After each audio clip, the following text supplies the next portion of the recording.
the last task we did was place this kind of lightning bolt in our hand, and as I said, as always, we can click on it, change our colour, so on and so forth. Now, or what you'll notice, sorry, is the fact that everything we select so far, nothing tends to be grouped, they're all individual parts. So that hand isn't linked to the arm, it automatically snaps to become its own part.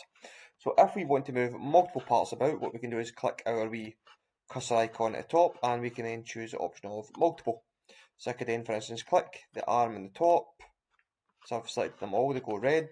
I can then choose a colour, and it will apply that to all of them at the exact same time.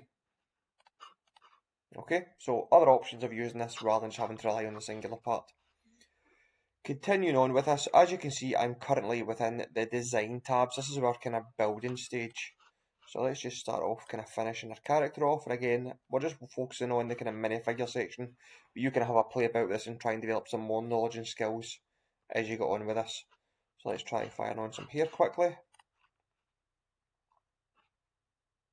Again, let's use the grab and drag option here.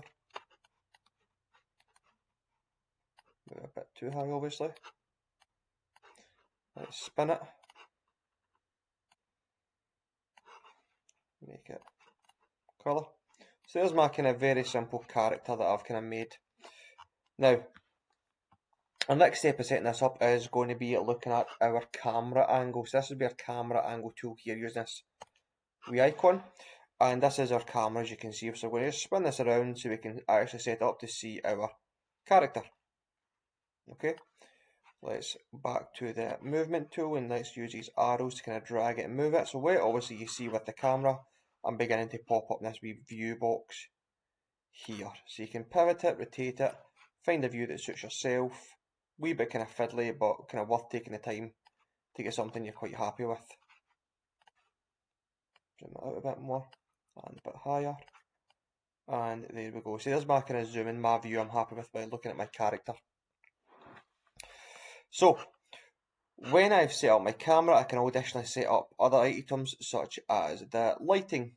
So if I click on lamps, I've got obviously a spotlight, an area light, a sunlight. So let's just try sun. That should change the overall kind of tone and lighting for when this is going to be placed within my design as well. And when you're finally finished within your designing stage, you can then click at the top, drop down, and switch to your rendering stage.